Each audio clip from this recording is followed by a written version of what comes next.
to throw people off the true scent where they are.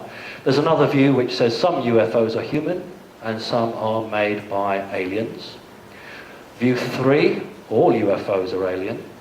And view 4, there are no such thing as UFOs. That's actually the world that we live in. You either have a view on that, or maybe you don't have any view at all.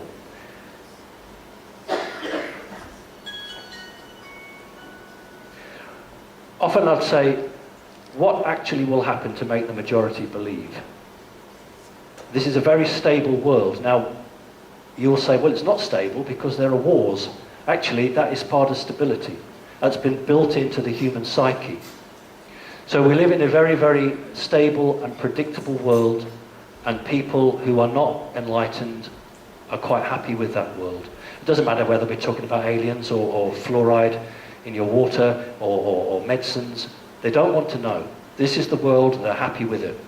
So it's a very, very difficult environment for anybody to try and wake anyone up. I'll give you an example of the taxi driver. I did an interview in London and had a taxi ride, and the driver said to me, oh, I hear you're going to the TV studios to talk about aliens. I said, yeah, that's right.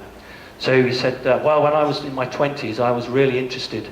But you know what, when the government never said anything and nobody ever came out, I just lost interest. And that is the point, that people go through a phase in their life where they're open, their minds are open, and they'll challenge and they'll ask questions. But because officialdom isn't supplying any sort of answers, and they've got the rent to pay, the mortgage to pay, it just goes out. The only way that the majority of people will believe is when a gentleman in a suit goes on the major news and says, ladies and gentlemen, I have an announcement to make. Aliens are real. We're really sorry we didn't tell you before, but you know what? We thought you would be scared and panic, but it's real. That's the only thing that will make people believe. If you sat a spaceship for 4 days above every major city in the world, at the end of those 4 days, people would just shake their heads and say, I must have had too much to drink. They are so conditioned, they wouldn't believe it. But they will believe somebody making an official announcement. Now, that's not going to happen easily, because the powers that be have no intention of making anything public. The only way they'll make it public is when they're dragged kicking and screaming to tell the truth. All right, let's make a list. Who can just shout out different sorts of aliens that you're aware of, either from the internet or personal experience? Greys? Good. One. Pleiadians. Sorry? Pleiadians. Okay. Nordics. The Nordics. Reptilians. Reptilians. Human beings. That's actually, we'll come back to that. Good point. You've done really well. But I noticed that most of the people in the front called out. Can somebody call out from the back? Name an alien race from the back. Thank you. 90% of them. Actually, Tony Blair was a member of the Illuminati, and is a member of the Illuminati, and is a Satanist. Right. What about human-bodied, about alien souls? This is your question. You asked me about humans, didn't you? What about humans, but how about alien soul? What's the terminology for that? Hybrid. Not bad. A hybrid actually is the body. We'll come on to that. I'm talking about a human body, but an alien soul. What about 5, 6, 7 years ago, it was quite popular. Transhuman. Do you remember walk-ins, star children? Okay, that's what we're talking about here. A human-type body, but with an alien soul. Lord Carrington. Ah, he's very interesting. All right, one question often asked is, what do aliens want? I'm often asked that question. And the problem is that the people who ask that assume there's one type of alien. If there was one type of alien, it would be so easy to answer that. Here's an analogy for you. Let's use a 3D world. You find some oil off some far-flung country. So you go to the Americans and you say, you've got the ship big enough to get us out there to test the oil. Who's good at drilling? Oh, the Brits are good at drilling. We'll get the Brits in to do the drilling. Who's good at optics? Oh, the Germans are good at optics. We'll get the Germans in to do us the cameras. And what you've got is a group different group of people all coming together to actually carry out one job. And to a certain extent, with the alien agenda, that's exactly what you've got. So you've got what we call the reptilians, the mantids, the greys, some Nordics, who are all signed up to a set agenda. Somebody said Palladians, they're not signed up, that's a different agenda. So to answer what the aliens want, specifically the question would be, what does this particular group want? But of course the people who ask that question don't really understand. How do they get here? Well, there are two ways that I'm aware of that you can get here. One is literally what we'd call extraterrestrial, we'll come on to that. That's so the tall whites, somebody mentioned the tall whites here. Charles Hall, who spoke at Probe on 2 years running possibly, talked a lot about the tall whites. It takes the tall whites 20 years to get here. About 20 years, because they are using what I consider very, very primitive technology. And they are literally exactly the same as you. So they're not fourth dimensional. And it takes them 20 years to get here at about 2.5 to 3 times the speed of light. Others are a dimensional change, so fourth dimension. Some of the reptilians are fourth dimensional. So they will come here through a dimensional time space, and that won't take them more than just a few seconds. Think about it. If you were a living creature as you are, you really couldn't spend 50, 60, 70 years in a spaceship traveling from one place to another. So you have to either identify a system of speed or a system of time to get you to where you want. The other question they ask is, why don't they make themselves known? I'm always asked this by local BBC radio stations. And the answer is because they don't want to know. Because it would hamper what they're up to. If everybody was aware of them, nearly every American would arm himself or herself with a gun and hide under the stairs. Every defence force of the country would feel it was honour bound to do something, and it would just hamper the situation. Added to that, the elite, some of whom are working with some of these extraterrestrials or extra-dimensional entities, certainly don't want you to know, because if you know that, the next question is, what about the technology? And if aliens are real, then who in position of power knows about them? The answer is every major government of the world has a number of people who are fully briefed and fully know it. Recently, again, the ex-minister for Canada, who was a defence minister, he's come back on to be public. So he was a Minister of Defence in a very large country who was fully aware of it. You have leaders of the CIA who know nothing. You'll have people in middle rank, like a major, who will know everything, and yet their general may know nothing. So it's called need to know. The Canadian officer, government minister, said there's 57, 58 races, is that? Yeah, he said that he was aware of 50-something races. But Canada and America don't get on. America does not share a great deal of information with Canada. He was aware of what had passed across his desk. So his own intelligence had told him that there were 50-some races. But if you took America, which is the hub, the spider's web of intelligence, that figure would be considerably larger. Or indeed, the Russians. Why don't they tell us about them? Well, they do, but they do it on their deathbed when they can't be got, or their families can't be got. They'll do it when they've resigned, or they'll do it like me, because I don't care. Extraterrestrial means literally a body, a biological body. So it's a biological body that has travelled here not very long. Like the tall whites, biological, male and female, and have children. An extra-dimensional entity is an entity from the 4th, 5th, 6th, go upwards dimension that has travelled here in a craft that has opened a portal and has dimensionally come through. And you often find lots and lots of people who suffer from radiation sickness, burns. It's because when the craft is coming from one reality to another, there's a blast of energy, and if they're too near to the craft, that's when they'll describe they've got burns down their arms or their legs. And that's just shoddy, because whoever's piloting the craft hasn't done their work properly. An interdimensional entity is an entity that exists between the third and the fourth. I prefer the word jinn, but if you go back to the Dead Sea Scrolls, they're known as velon. And these are beings that live literally between the two dimensions.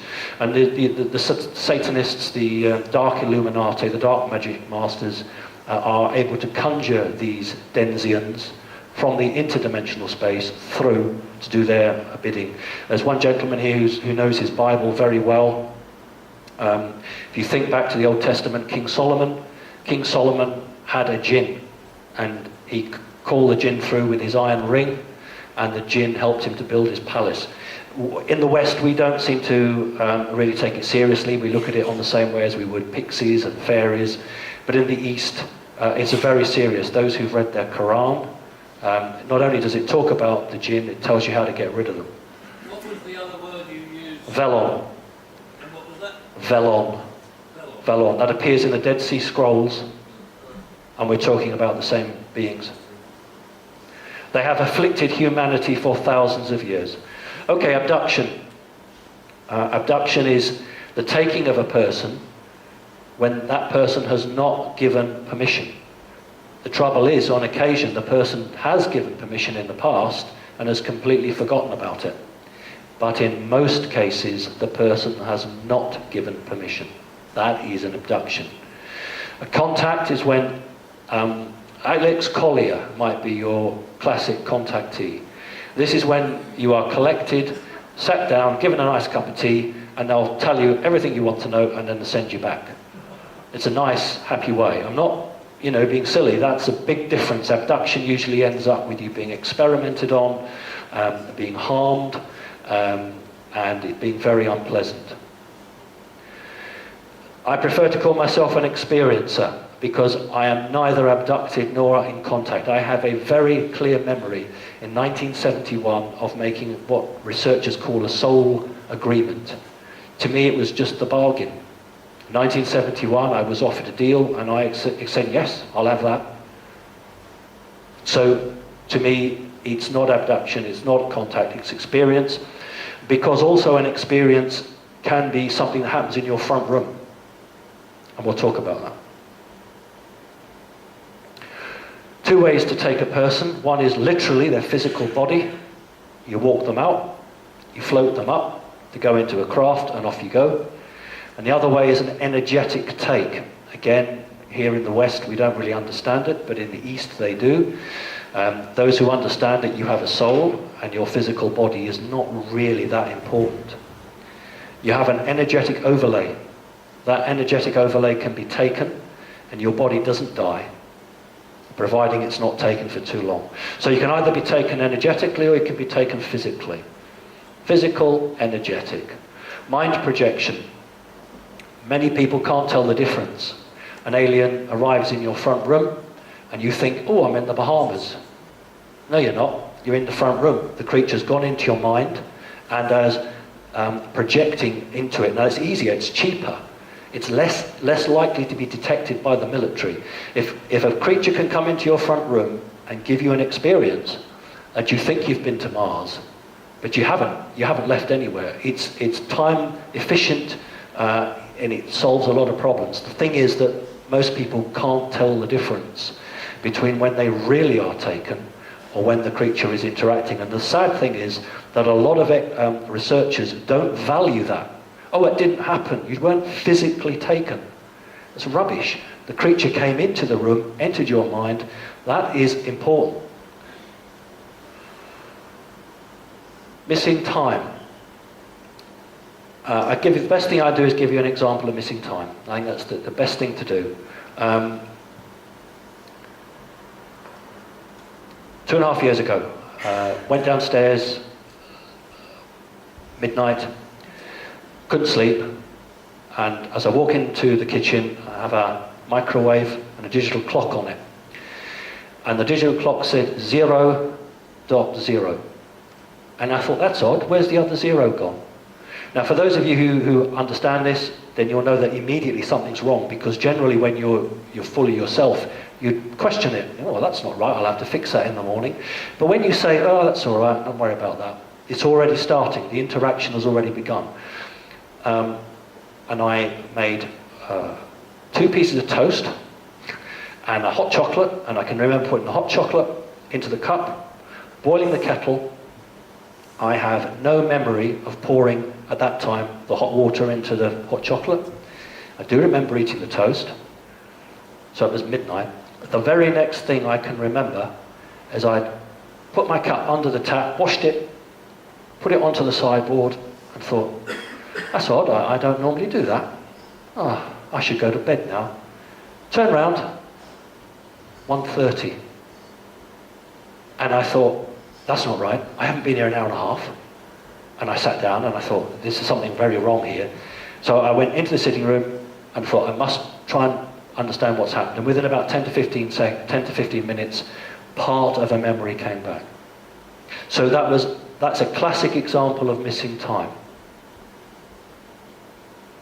Objects out of place. I haven't seen this. This is my own personal thing. I'll give you an example of objects out of place. Less than 2 weeks ago, I was going to put stuff up in the loft, and I needed to get the ladder ready. So I love tea, made another cup of tea, and then had my tea, and then took the ladder to get up to the loft. And the next thing I know, I'm 2 landings up. Where's my tea? Oh, I don't know. Dan, where's my ladder? Why was my ladder on a different landing? Why was my teacup somewhere else? But there was no missing time, but it was objects out of place. So sometimes it isn't the time that alerts you to something's happened, it's what you were doing is wrong. So you might find yourself in a different room. When an abductee or a contactee says, well, I was taken and I was dropped back in the garden, that's somebody trying to hold up the program. So that's not missing time as such. When people get put back in the wrong clothes or the wrong room from an abduction, that is because generally the greys are trying to sabotage the program. I'm just talking about when you have a straightforward interaction, and 1 minute you were holding a kitchen utensil, and then the next minute you've got, you know, the jack for the motor car, and you can't work it out. So there's a difference between missing time and objects. Okay, there are 3 questions that the press corps are forbidden to ask the President of the United States at the weekly White House briefing, unless specifically authorized. One's Cuba, but there's an asterisk there. You're not allowed, until recently, to ask the President any question about Cuba, unless the press corps have been told prior to that. You're not allowed to ask about the National Security Agency of America, and you are not allowed to ask about UFOs or aliens. If any member of the press corps asks any of those questions, that press organization is banned for 3 to 6 months from coming back to the White House. Just at the end of last year, there was a lot of kickoff regarding the eavesdropping of the NSA on world leaders, and Obama said he would have a 1-hour press conference on the NSA, which members of the press could come and ask questions. Do you know not one member of the press asked a single question about the NSA?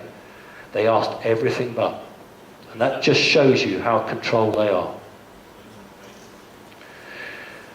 Right, when I do interviews for the American media, they always want to know, what do I think about Dr. Stephen Greer?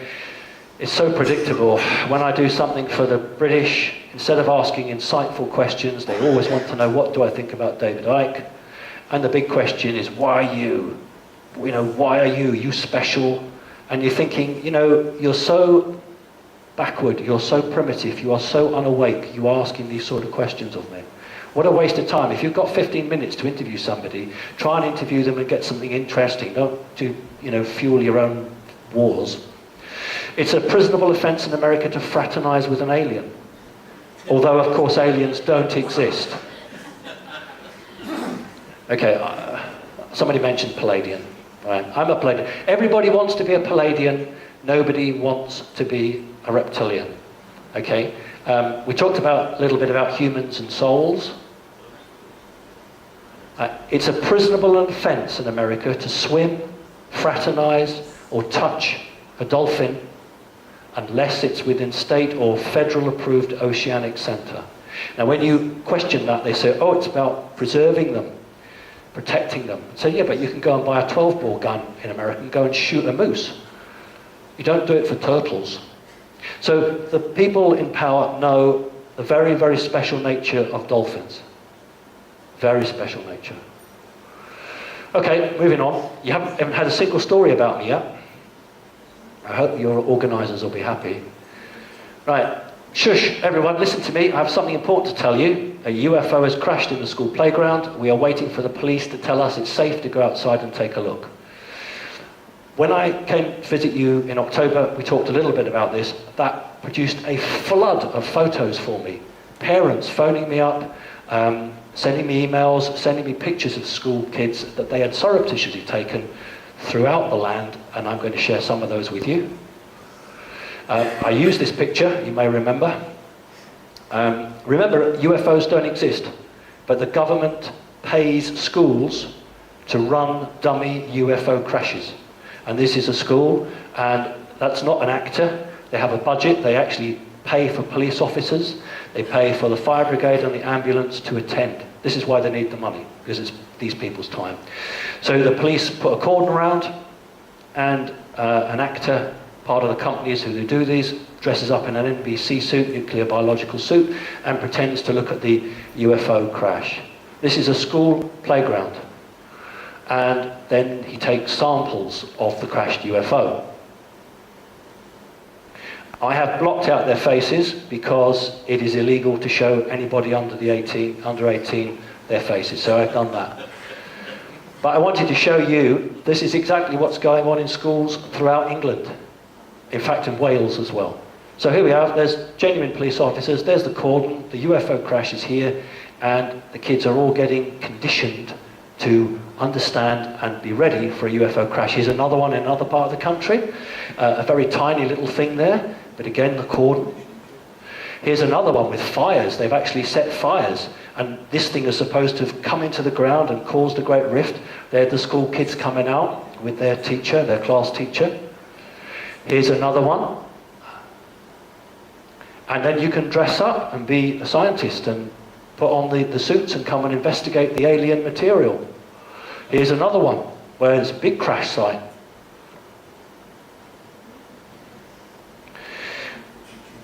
But we talked about why. If UFOs and aliens don't exist, why would the system try and educate children? And it must be they're getting them ready for a false flag alien invasion. Getting them ready. These kids are 5, 6, 7 and 8. By the time they're 15, 16, 17, they'll be expecting it. Oh yeah, we did that in school. And the difference is that if it's a real UFO crash, you won't be allowed within a mile of it. But if the tape goes round it, and you can all hold hands and come and have a look at this, that's not real. And that's what they're being got ready for. This is interesting. Somebody did a little hard work for me. This is a nursery school, and it's a rug. When I was at school, you had to sit on chairs, but now, thank goodness, it's easier. So 3, 4, 5-year-olds sit on the rug with their class teacher and do whatever they have to do. And this is a rug. And a person I know very well spotted this rug and said, there's an alien on that rug. Oh. And said to the teacher, oh, when you get rid of that rug, can I have it? No, you can't have it. So anyway, they went back the next day. Oh, that's not true. Went back the next week, and the rug was getting ready to be thrown out. And this person very, very carefully took some pictures with their camera, because they're not allowed to do that. You can see the earth and a series of children around the outside. If you look, I'm going to use a laser pointer. Here is a blue tub. This has been very strategically pressed against the other side to hide the alien. So my friend took a risk, lifted the edge, and took a picture for me, which is brilliant. That's its head. But if you look at the blue can, it's been used to push against it to hide it. So I was able to get the stock number for this. I phoned the company that made it and said, you know, I'd like one of those rugs. Because of who I am, that's not a problem. Fine. I said, but could you just send me a picture of it? He said, well, you don't need that, you've got the stock number. I said, yeah, I know, but I'll have the picture. Sent it to me and it wasn't the right one. They'd replaced the alien with an Eskimo. And I said, actually, I want the other one. And the woman said, oh, you mean the alien? I said, yeah. She said, oh, it's a limited edition. We're not doing them now, we haven't got them. But at least we've got the pictures. So again, if aliens don't exist, why are 3-, 4-, and 5-year-olds being taught about, wait for it, it's called inclusion. They actually say it's inclusion. But why would you include something that doesn't exist? So when you look at them at 3, 4, and 5 sitting on a rug, and then at a later age range looking at UFO crashes, you begin to see a discerning pattern here. Okay, often I'm asked, where is the proof? Well, the proof is out there. It really is out there. Now, I'm not going to make any apologies for showing you that, because that is one of the greatest proofs. Whether you think it's a psyops or not, the fact of the matter is that somebody has got UFOs. We all know, but maybe you don't know, that Colonel Du Bois was actually Ramey's adjutant. And if you look at his face, I like this one, because if you look at Colonel Du Bois's face, you couldn't have a more guilty face. You're all familiar with this, I'm not going to time. You are, I'm sure, familiar with the telegram? Hands up? Not all of you. Okay. Roger Ramey got a telegram in his hand, and in 1947, who would have thought that the software would come around that could read what was on that telegram? You wouldn't have imagined it. So Ramey's sitting there with a telegram in his hand, looking through loads of rubbish, pretending it's just rubbish, which it is, and he has a telegram, and of course stick it through a software reader and you get the truth. Again, I'm sure most of you are familiar with it. It basically says that they identify a disc craft which has crashed just west of the cordon, and it revert two things. It calls them the aviators, and the aviators of the disc, they are where they will go for, and the victims of the wreck. So here you have absolute proof that something happened, and a good friend of mine, a member of the military, was able to get hold of the lists for the flights in and out of a number of bases, and there certainly was a lot of wreckage that was flown out over a 2-day period. But people don't go and look anymore. They don't want to educate themselves. They're very happy in their own world. There is the proof. It is out there. So if aliens are real, the authorities could never cover it up this long. That's another question. How could you hide it? He did what he did for 50 years, and the establishment knew what he was doing, and they covered it up. So if they could cover up him for 50 years, then goodness me, they could cover up the fact of something much, much bigger, although not to those people and the families concerned, but from a global perspective, aliens coming here. So yes, they have a very clever means of keeping lids on things. Very quickly, want to widen this out now. Who was Wallace? Who can tell me who Wallace was? Who was Wallace to do with Charles Darwin? That's just brilliant, isn't it? Right, Charles Darwin's father was a 32nd degree Mason. The evolution of the species was an Illuminati program, dog eat dog, only the strong survive. So Darwin came from an incredibly wealthy background, very powerful. His dad was a 32nd degree Mason. Wallace worked with Darwin. Wallace actually helped him to come up with the theory of the evolution of species, but the point was that Wallace said evolution of species works really well for everything except people. Can't work with people. It's impossible. It just doesn't work. But Darwin, of course, his father was a very powerful man. So Wallace, you haven't even heard of him. He's jointly co-authored those books and was pushed out because it didn't suit the agenda. So the evolution of species is all about how the fittest survive, which is a very reptilian trait, is a very Illuminati trait. I've altered this because it's not quite right, but then I worked at the Natural History Museum, so I would alter it. It's talking about the missing link. We all joke about the missing link, but very few of us actually understand what it means. It means that there's absolutely no fossil record to show real humans evolving from a more ape-like creature. But we're told that's what happened. So the arrow here is actually not right. It's about 200,000 years ago. At 200,000 years ago, there was a big change when modern humans evolved from less modern humans. And what this interesting one website was showing was how could you go from a very, very primitive humanoid form to a very advanced humanoid form when something should take many, many millions of years, not just the odd 3 or 4. On the left is a human, and on the right is a fossil called Lucy. It's about 2 to 3 million years old. In order to sell the idea that apes are humans and that we can trace humanity back in this form, I'll show you what they do. Can I move here? Shoulder blade. You know that monkeys have really long arms that go right past their knee. So what these people do is they artificially lift these bones up too high so that the fingers come up above the knee, and they'll pass it off as a human. That's human, that's where your shoulders should be. They artificially lift them up because they haven't got human fossils, really, at the number they say they have. And they say, well, this is a cross between a human and an ape, and it shows how it's evolving. But when you actually look at it from an anatomical point of view, there's no way it's human. But they have to pad out the lie. 1.8 million years and about 1.8 million years. That's the best rendition of the faces of creatures that lived on this planet. That's the best you're going to get at the moment. How did it go from that, 1.8 million, 1.8 million, to that? Now, this gentleman, if you put him in a suit and a trilby hat, popped him down to the local supermarket, he'd probably get away with it. The other two wouldn't. Yet within a few 100,000 years, impossible from an evolutionary point of view, this came about.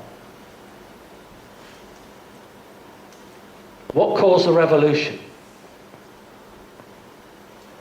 That's what we call a pebble tool. That's what we call a hand axe. If you're interested, I brought some for you. These are genuine. This is made about 1.7 million years ago. It's from Africa.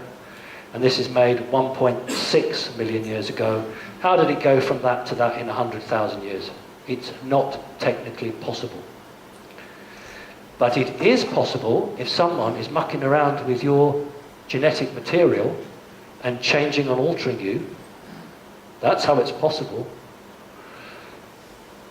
Okay, here we go. My turn. The shadow beings, sometimes called the shadow people. Anybody seen what we would call shadow beings? Who's going to be brave and put their hands up? All right. Maybe you've seen them and you don't want to put your hands up. I fully understand that. They're not very pleasant creatures. On the Wiki Encyclopedia, I'm sorry it's not so good. When I did this, I had no intention of doing a talk about it. I just printed this for my own sake. On the right-hand side is a guy, and on the left is somebody's rendition of what they thought they saw. Here's a better one. On the left is called the Hat Man, on the right is the hooded figure. These are shadow people. Now I'm going to show you the drawing that I did about 4 years ago when I was a child. Take a very close look at that. When I was 5, 6 years old, I just called him the Smoke Man. It wasn't a shadow being, it was a smoke man. He was a smoke man because he appeared to have the smoke come off him. That's me. On the left-hand side is a little boy. And I was taught when I saw it, I would signal, so arms out. It's not very good, he can't put its arms out, he puts them up an angle. That means I'm alone, you can come in. Comes through the window, stands in front of me, raises its arm up, I raise my arm up. What this doesn't show is then an energetic charge runs across from one of its hands to the other. It then throws that energetic charge to me, and what that means is a DNA lock. It means that nobody else can interact with me because he has that DNA code. So if anybody else tries to hack in or to interrupt, that lock is a DNA code, so it can't actually get in. No one else can get in without that. It's a very, very clever device. The creature has like lumps on its head and just eyes. I have no memory of a nose or a mouth at all. Not substantial, but energetic, and black, very dark. The reason it's black and dark, I was chatting to a good friend of mine, we were talking about this, is that when you come from the fourth dimension and you don't quite come into the third, it's a bit like a black hole, light. So light doesn't detect this, so that's why it shows really black, because it's not quite come through to the third dimension. Okay, so that's a shadow being. Many people have very difficult times with these beings. They can torment and really hurt people. Here we go, the jinn and the valon. Here's something taken from the East, and it's a religious man on his prayer mat, and that is their representation of a jinn. And here is the jinn is trying to tempt the religious man. Okay. I want to talk about a year ago. I went down to the beach. I have a beach hut, and I remember with my wife, we were both standing there, and she said, "Oh, those birds, look at those birds." This is about 7:30 at night. And looking on the railings, looking down at the sea, where the sea was coming on the rocks, and from the corner of my eye, I would see what looked like a bat. And then nothing here. And then this side. So it's not a bat, because you know the human eye has cones in the center of the eye and rods at the edge. The rods detect black and white, the cones detect color. So what you will see in the peripheral vision is something, but when you look at it, because it's natural, isn't it? You look at it, it's gone, because you've got to try and follow it from the side. So those were jinn. I come from if you remember my first talk with you, I come from what we would call a non-satanic, Illuminati, magical family, and jinn will be around me all the time. During Skype sessions, people will say, "What is that going across your room?" So it's all right, it's jinn, don't worry about it. Drawing, somebody who now works for one of the Rothschilds in Eastern Europe, very kindly did me a jinn that she sees regularly, that's around her, and it needs to be black. Couldn't get colour in, but you can imagine that sort of a very dark grey. That big, that's when it's in its energetic stage. And we're not doing the Illuminati talk, but if you think about Peter Pan and Tinkerbell, if you've read any of that, Tinkerbell is a jinn. All right, 1971, very quickly, this is on YouTube, so I'm not going to go over it too much. 1971, I was 11 3/4 years of age, and I had my 2-day experience with a UFO. There it is, it's a teardrop, silver, no windows, no sound, and I can remember the sunlight reflecting off the beautiful silver of this surface. And it was the most beautiful thing I'd ever seen, absolutely beautiful. And I wasn't on my own, there were 5 kids with me. And this is the deal. Again, I'm not going to belabor the point because it's on YouTube and I'm sure you've all seen it.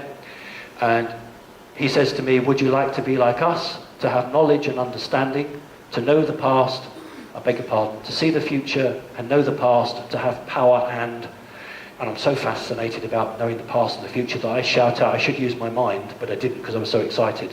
So instead of using my mind, I use my voice to say yes.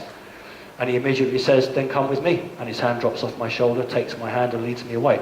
That's what researchers call a soul agreement. And I'm privileged to be allowed to remember that soul agreement. It's very important because you can use your soul agreement to escape them if you wish. That's why so many abductees do not remember their soul agreement. Because if they remembered their soul agreement and they've been tortured and hurt, of course they would want out. So to me it was the bargain. I was 12, that was my bargain, fine. And that is what researchers refer to as a mantid. To me it was mum. Mum. When I was perhaps 2.5, 3 years old, I referred to it as mother. And I was very, very confused because how did I have 2 mothers? I had this one which said, "I'm your mother," and I had my human mother. And so biological mother said to me, the very, very first word I said was daddy. And for 6 months I called my biological mother daddy. And of course she wasn't my mother because that was my mother. And I realised as you get older you can't do that because it causes aggravation and upset. So I learned to play the human game. This is a mothership, for want of a better word. I use that word because that's what humans would call it. This is a mantid craft which is looking into human timelines. When you are born and when you die, you have a timeline. You exist. Let's just talk about this one reality. You have one timeline. If you want to be contacted or abducted, then it isn't just chance. This is project management on the nth degree. So they will come for you at 2 seconds past 2 o'clock. And they will spend 30 seconds with you, or 50 seconds, and it has to be all project managed out. The guys on the front here, they're actually flying the craft. There are no poles holding the seats up. They are meant to be floating in the air. That's exactly what they're doing. These are viewing screens, and they are square. It's about one of the few square or oblong things you'll find on an alien craft. Most things are round or curved, but their viewing screens tend to be oblong or square. So they're flying it. These ones here are coordinating the information which is coming from the lower deck. We'll have a look at the lower deck in a moment.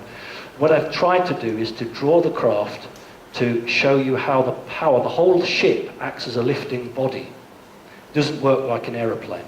The whole craft, some people refer to it as alive. That's not quite accurate, but it has to be this shape to conduct the energy around the hull of the craft.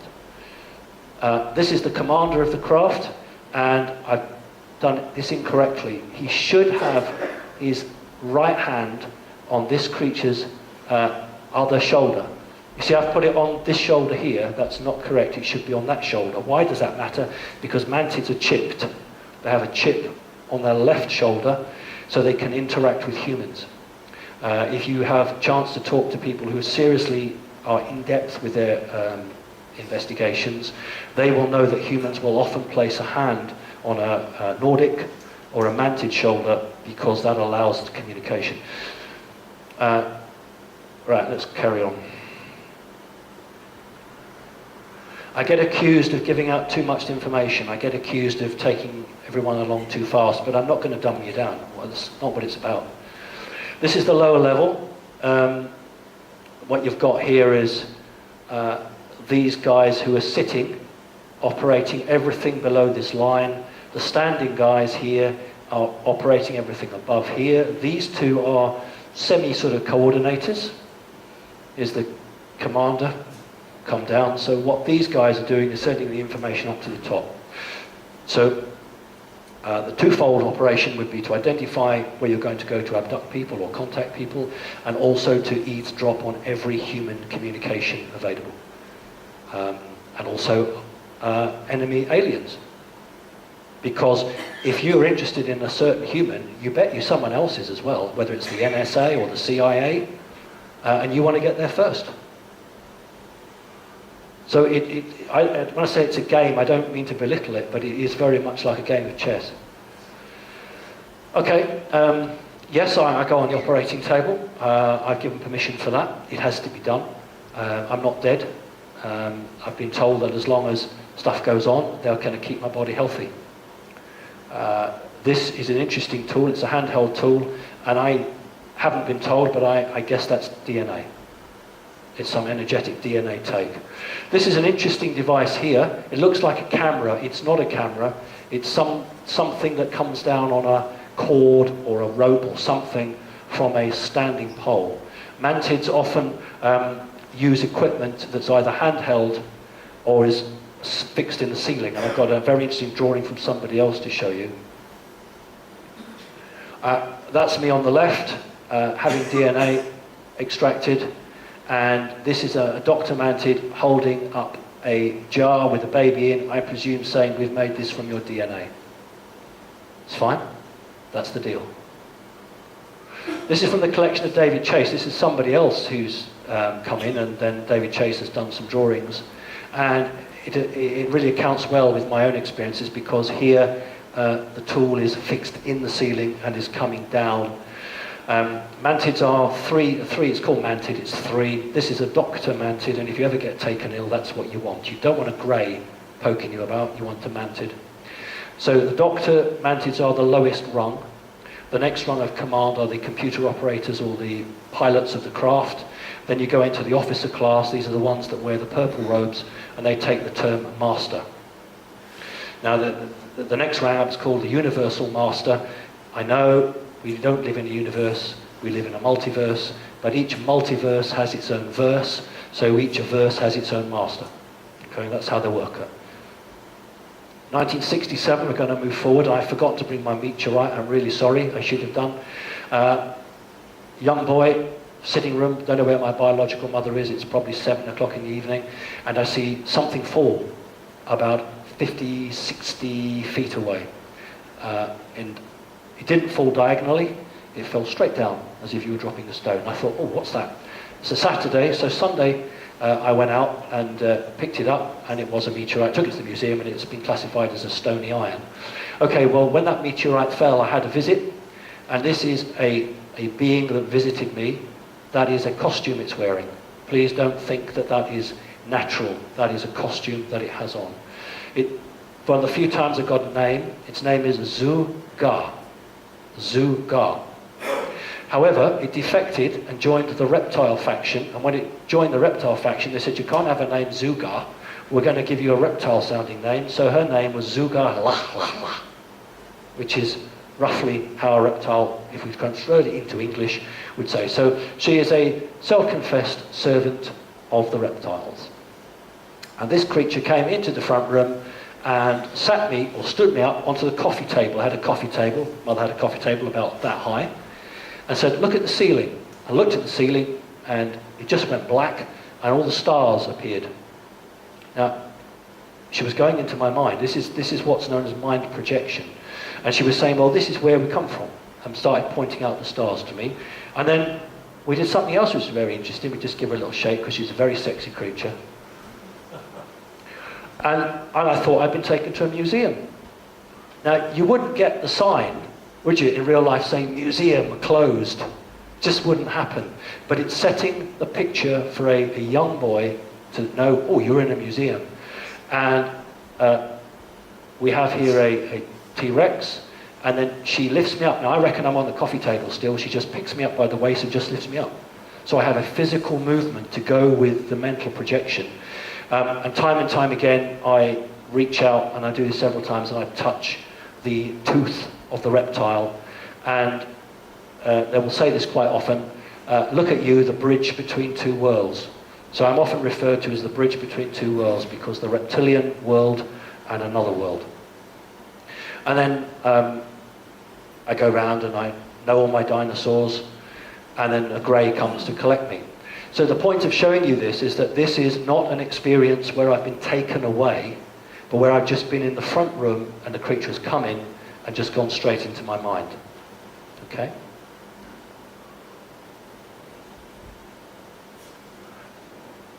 I couldn't resist putting this in. That's my white cat, Snøstrana. He's a Norwegian forest cat. In 1971, when I had that experience, I was shown fossils in a cliff. Prior to that, the day before that, I was collecting coins, stamps, and matchbox tops. After my experience in 1971, I just gave all that up and collected fossils, because I'd had an experience where I'd been shown fossil dinosaurs. So from 1971 to this day, I collect fossils. That's why I was in the Natural History Museum. So that is a dinosaur jaw, and my white cat likes to sit with the dinosaur jaw. So I couldn't resist that.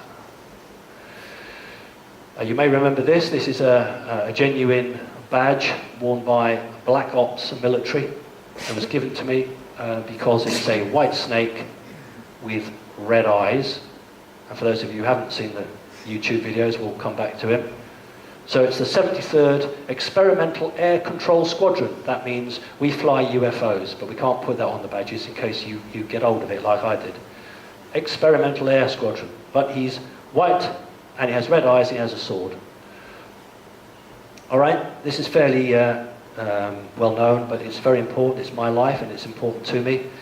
On the left-hand side, that's before I had initiation into a draconis reptilian culture, and on the right-hand side, probably 6 months later, no longer this happy, smiling, carefree boy, but somebody who sees a lot, knows a lot, and has been completely changed. Not hurt, but just changed. Very lucky to have these pictures. Famous one for me now, it's becoming famous, gone around the world. 1965, I was asked would I be a page boy for friends that my mother worked with, choose my words carefully there. And I initially said no, and they just couldn't understand how a 5-year-old boy could dictate to his mother what he was doing and what he wasn't doing. So anyway, I did agree to it simply because I understood that being a page boy was a very important point. You had a ritual, and those of you who know anything about reptiles know that ritual and ceremony are extremely important.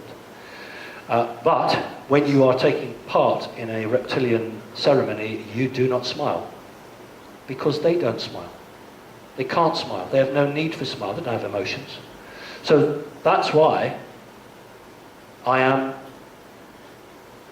straight-faced, and it was really embarrassing. Those are the two bridesmaids behind, and it was like, God, can't you get him to smile? And my mother, biological mother, said, well, if he doesn't want to smile, he doesn't want to smile. I can't make him. That is why I look like that, because that's the way you have to be when you're in a ceremony. Obviously, as I got older, then there's a good point here. Prize for being a good page boy, the family sent us to Butlins for the week. And mother came up and said, take a picture of you in Butlins, and asked me to smile. Now, a researcher said, oh, you poor traumatized boy. But no, that's not traumatized. That's how reptiles, that's a reptilian. Anybody here who's reptilian and don't want to admit it, or you have reptilian DNA, or you have a soul, you'll know what that is. That's the way you show interest. Right, okay, I think it's probably time for a tea break. There will be questions afterwards if anybody wants to ask any. So thank you very much indeed. Have a nice cup of tea. Please don't be too long, because I need to crack on. Thank you. Thank you. Interesting break. Very nice to talk to some of you. One particular person came up to me and had experienced some of those creatures. If she pops up afterwards, just write an email address down. Maybe I can be of assistance. But what that's brought me out to say is that for everybody who stands here in front of you and says, I've had an okay relationship with aliens, there will be 500-600 who have not had an okay relationship with aliens. My story is very different. A book that's worth trying to get hold of is by Dr. Carla Turner, Into the Fringe. I think she's just about got it right. So whilst I am telling you that my situation is okay, that is not representative of the general situation. It's one thing to stand here and tell you how good it is. It's a totally different kettle of fish to say how bad it is. So people will find it very hard to stand in front of an audience and tell you how they've been abused. So it becomes skewed. You get stories of people who have okay times, and it begins to skew your perception.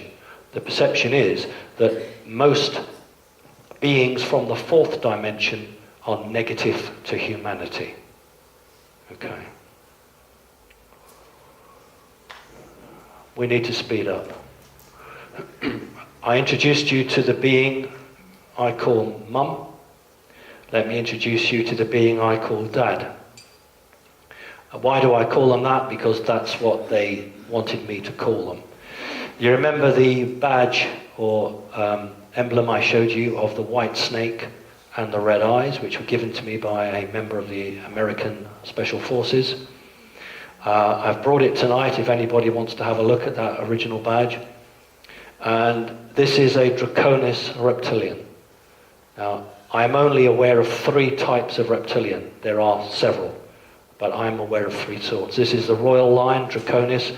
Those spines on its back are actually residual wings. It can't fly with them. Uses it to signal during ritual and ceremony. It can actually rustle them. It sounds like an old chamois leather or dry leaves rustling. So it's a physical signal. So that's the creature I refer to as Dad. This took about 6 months to draw. A very helpful guy in America, an artist, reconstruction artist, would send me a drawing, an email. I would say, no, you've got the hands wrong, send it back. And this went back and forth for months, and this is the one we've got. And I'm very proud of it because that's as damned close to it as I can remember. Originally, when I was very little and I drew it, I drew the wings much bigger because as a small boy, that's the thing that, you know, takes all your eyes, but realistically, that's more like the wings. Mission patches, I always show these because people again say, where's the proof? These are the mission patches that the American Special Forces have. And this is peace through light, and is a laser beam firing at a rocket. Well, the general public would be absolutely astounded to know that there are energy weapons. We'll call it a laser beam anyway. But that's not why I'm showing you. I'm showing it because there's a snake. Of all the animals or the images they could show you, they've used a snake. And on the left-hand side, we have a grey and a B-2 stealth bomber. The symbol in the center is a technical symbol meaning the closest you can get to being radar invisible. And it's the 509 Squadron. And the 509 Squadron was the squadron that airlifted all the bits and pieces from Roswell out. So they have an official badge with an alien grey for the same squadron in 1947 that airlifted all the refuse and the dead bodies out. And yet, of course, people say there's no proof. In Latin, it says tastes like chicken. And I don't know whether it means that the aliens taste like chicken or the humans taste like chicken. And that's why, ladies and gentlemen, they even put a knife and a fork either side of it. Okay, this one is a dragon coming out of the clouds, firing lightning bolts. And Latin translated says, get out unless you're initiated. Do you remember I talked to you about how I was initiated into the reptilians and I showed you the two pictures?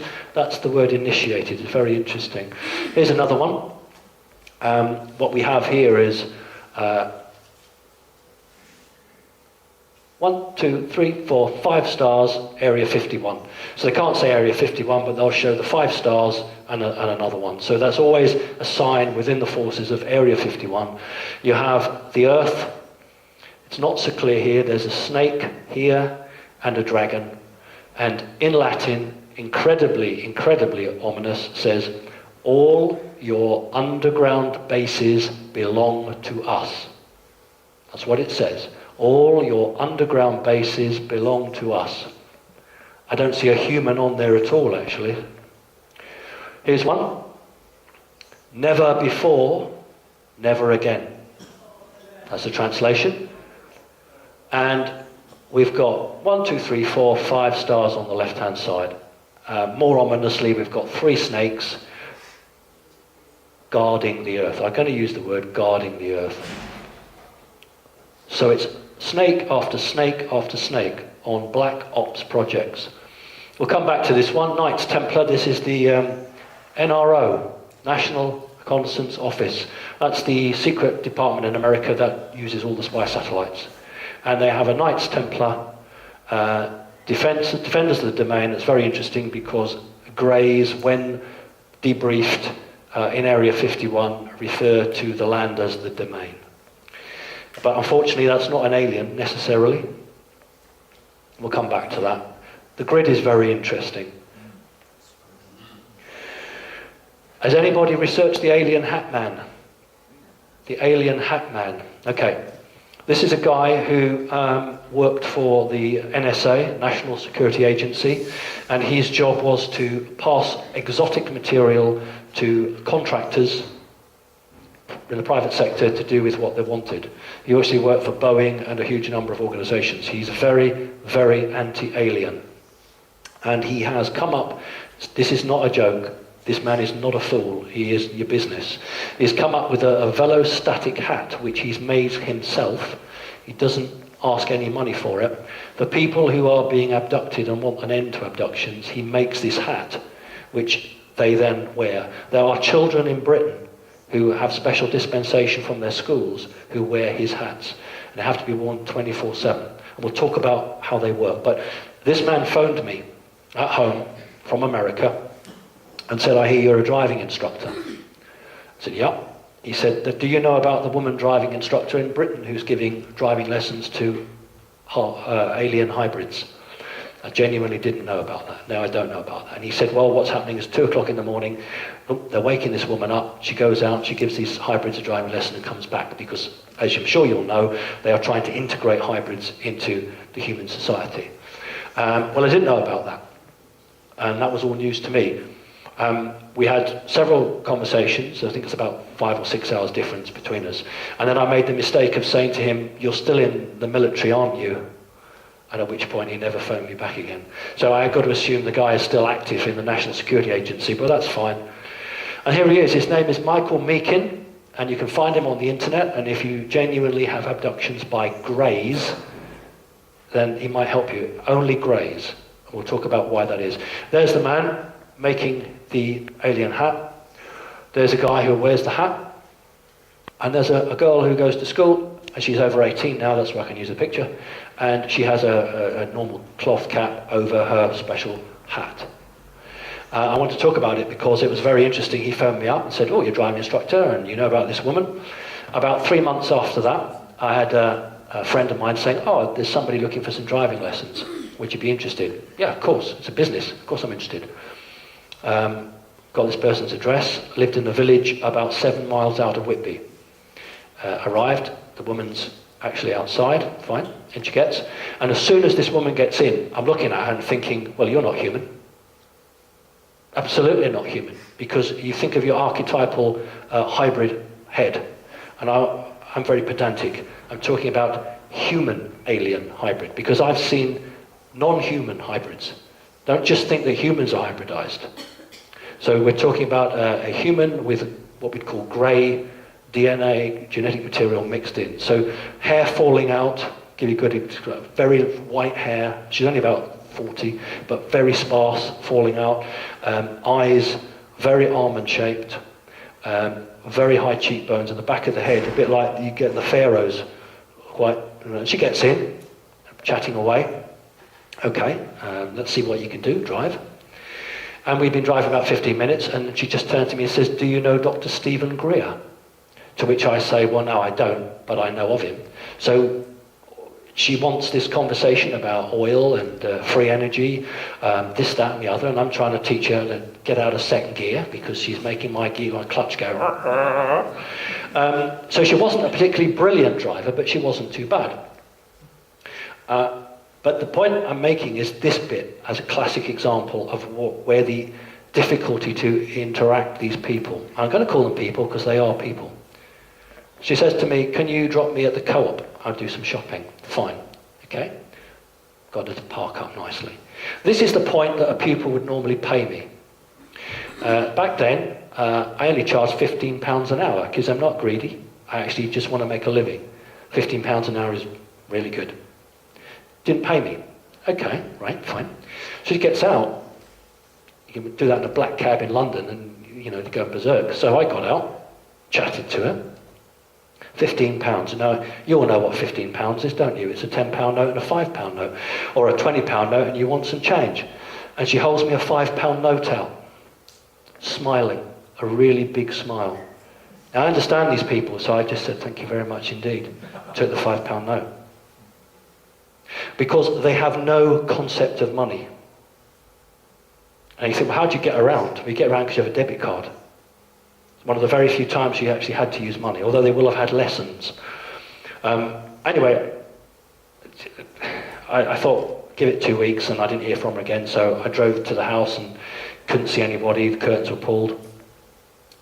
Went back again about a fortnight later, nobody. Went back a third time. I thought, well, I'll knock on the neighbour's door. Knocked on the neighbour's door and said, oh, I'm trying to get her in, you know, is she in? And the guy looks at me and says, these are housing association properties. And he says, well, no one's lived there.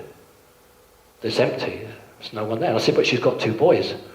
Looked at me as if I'm mad. So I phoned up Yorkshire Coast Homes, which is the housing provider, and they said to me, it's been vacant for 6 months. Don't know what you're talking about. So I don't understand why I only had one lesson. Why did I only have one driving lesson with her? She needed more. So there's got to be a link between Mr. Hatman phoning me from America, NSA, saying to me, oh, you're a driving instructor. Have you heard about the woman who does the driving lessons for the hybrids? No. And I know now what happened. I made a joke to him. I said, oh, I wouldn't have to do it at 3 o'clock in the morning. I'd do it during the daytime. And then a few weeks later, I get the real thing. But no concept of money. Here's the grid we're looking at. And on the back of that one, you can see, not as clear, but there's a grid.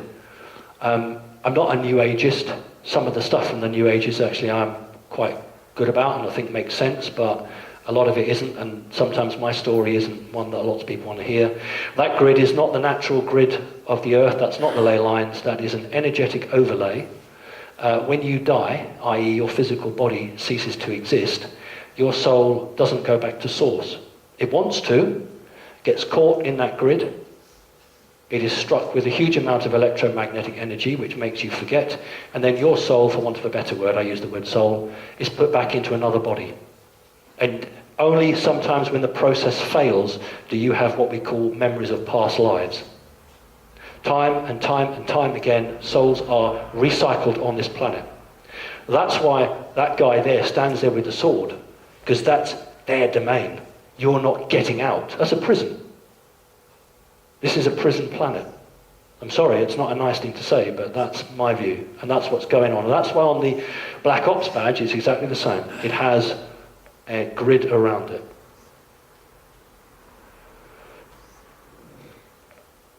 I was with somebody, and I was taken, we were both taken, physically taken, while driving a motor car. I couldn't tell you how they did that. I have no clue. The person concerned also was aware, and when the Channel 4 did the documentary of me, they thought, oh, right, well, he won't be able to prove this, will he? So they said, what's the name of the person? Here you go, name and address. She doesn't live in this country, she's in another country, but there's the details. They absolutely went white. They never followed it up. There was another person who would have corroborated my story, but did they want it? No, they didn't. And this was a take from the motor car, classic missing time.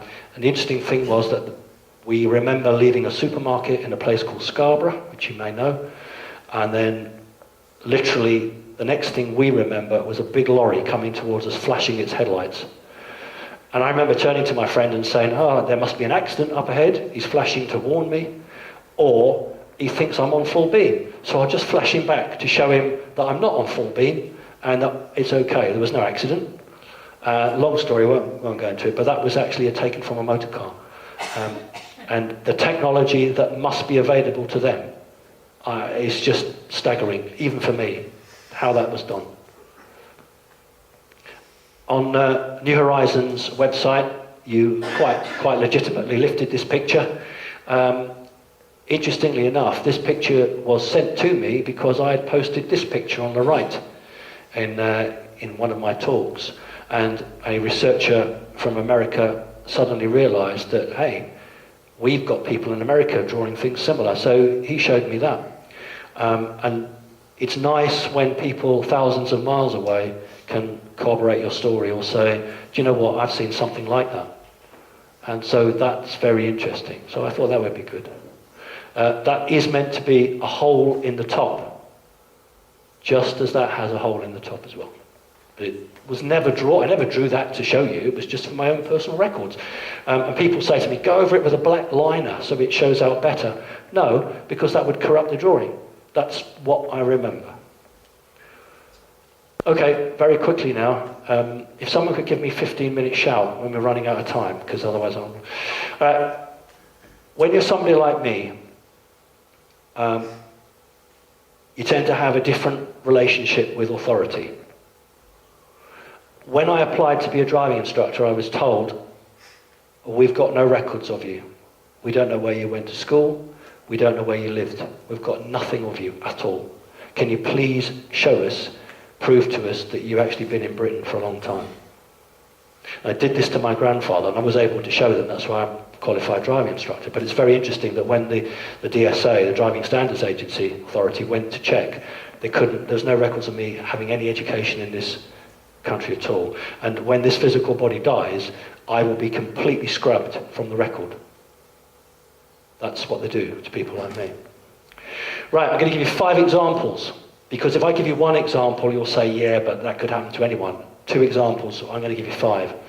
Right, Hackney, London, oh God, 1994, 95. At home, my wife, 6 o'clock, having a cup of tea again. Big bang outside, rushes outside. My car's parked outside the house, a BMW. The Americans call it T-boning, crashed straight into it. I rushed out, the guy jumped in the car and drove off. That's not unusual in Hackney. I got what we call the index, what people would call the number plate. Phoned the police, 999, explained what happened. Right. Phone goes.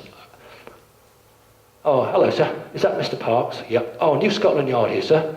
We've put roadblocks on every road out of London. And we've got him. We're bringing him back to the house. Will you be in? Take us about 20 minutes. Yeah, I'll be in. The policemen I always see are about 7 foot tall. I have no idea why. I'm not joking with you. 6'8", 6'9", 6'10". 2 huge policemen who don't fit in the bloody roof of the house, almost. Bring the guy in. Is this him? Yes, that's him. Right. He doesn't have a driving licence. What's happened is he's stopped the car, gone in to get some fags. Because he can't drive, he hasn't put the handbrake on. The car's rolled down, smashed into your car. But the father has lent him the car keys, full well knowing he doesn't drive. Are you going to be in tonight, sir? Yeah. Don't go to bed early. Stay up late. Why? Well, just stay up late, sir. Okay, fine. 20 past midnight, 2 policemen, one the same, one different, walks with the dad. And he says, well, they took me to the cash point. They made me take out 200 quid at 1 minute to midnight. 200 quid afterwards, there's 400 quid to pay for the damage. So he gives me £400 and the policeman arrests him and says, right, we're arresting you now. So that's car damage in London. I pay my taxes, and that's the sort of service I would expect everyone to get. We'll get some more now.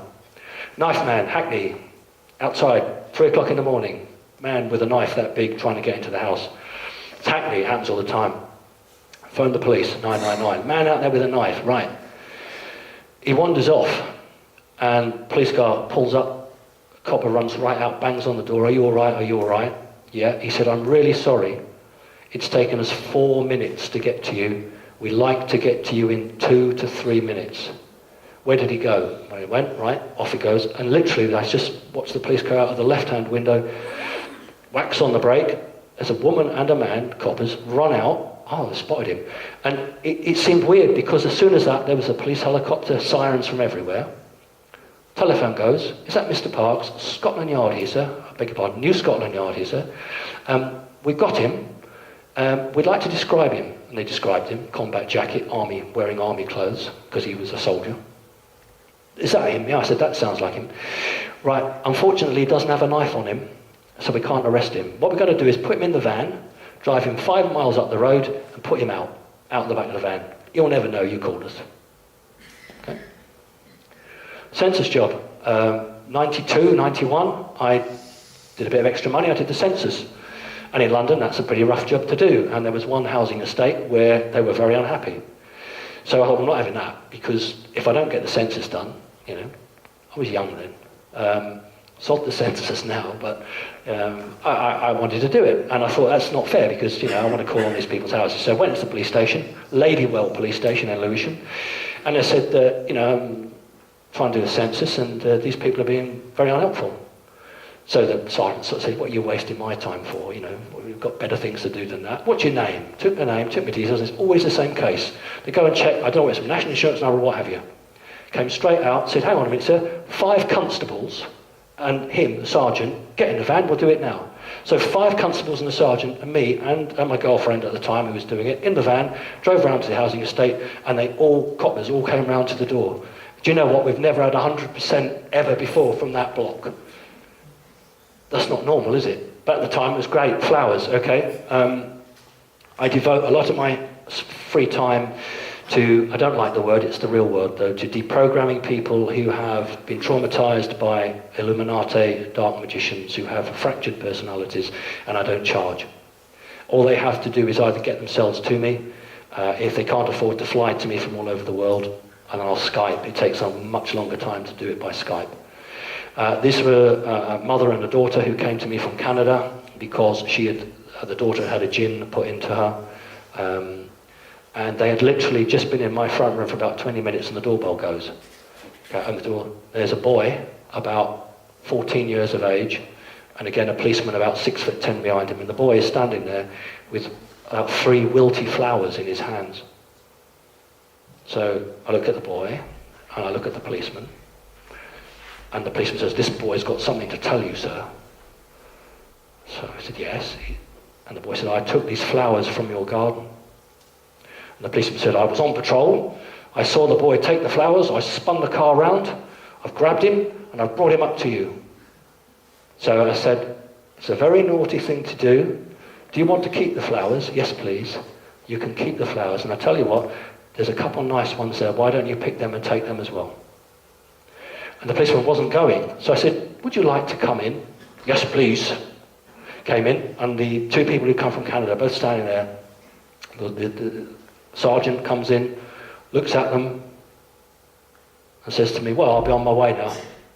And the 2 people said to me, "Do you know what? And he just couldn't wait to see us, could he?" Salesman, guy going from door to door, trying to sell scrap metal. I didn't like the look of him, not because I don't like people who sell scrap metal, but he had a whiff of the CIA about him. And so I didn't phone 999 because it's not an emergency, is it? One wouldn't want to waste public money.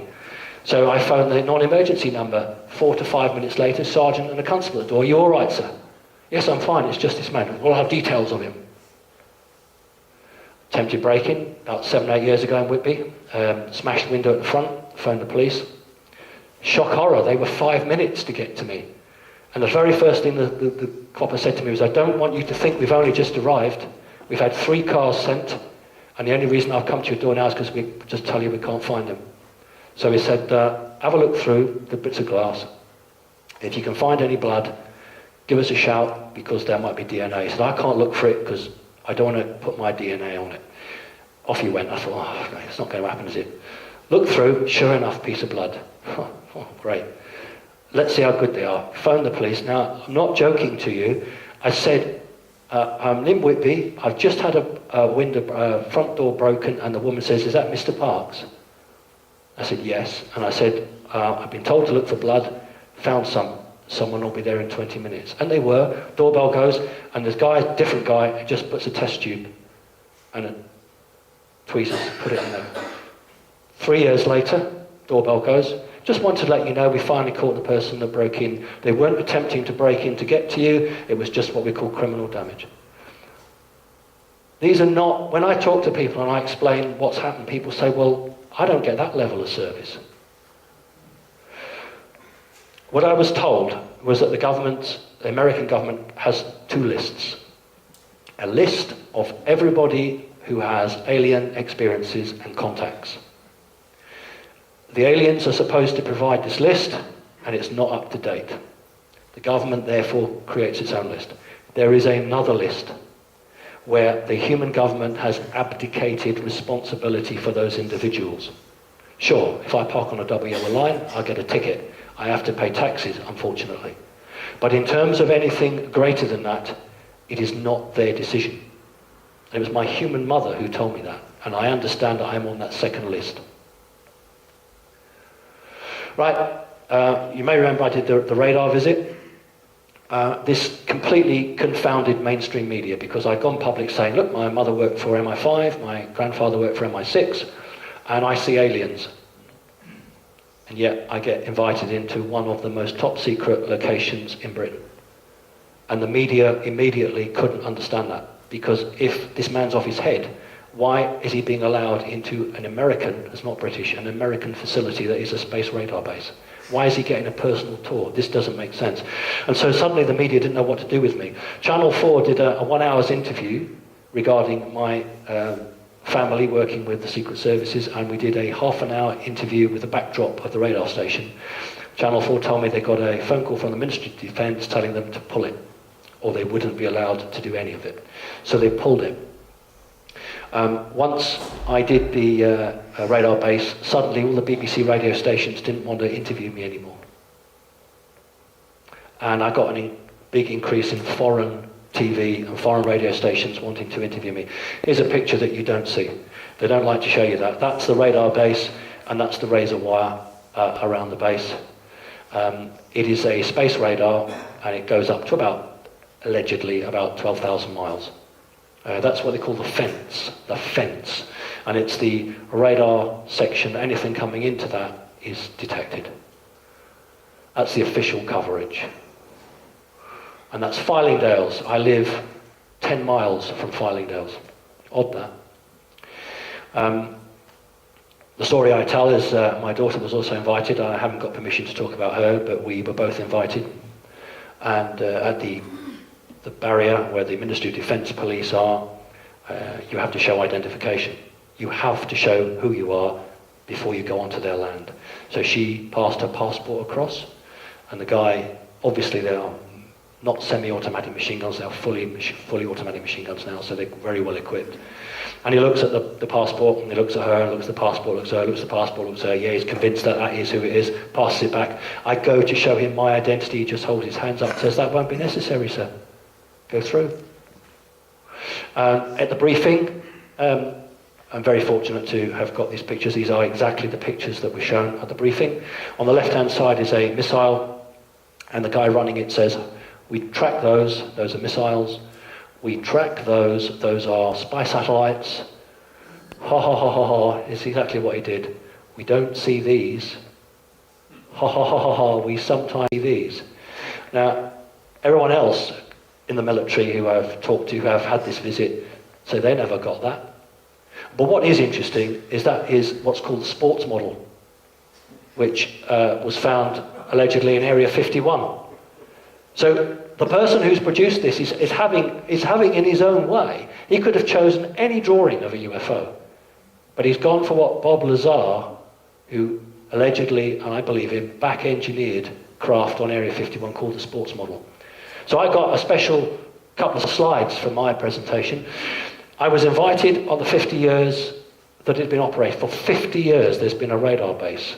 And I'm not in the picture, that's not me, but this was the official celebrations, and the real crew that matter are well at the back, so you can't see their faces. But these are the military personnel who guard it. That's not an ordinary police car. Ministry of Defence police cars are exactly the same, but they have a different logo. That is the phased array, which is the only one in the world of its kind. There is no other radar station like that in the world. It's 3 faces.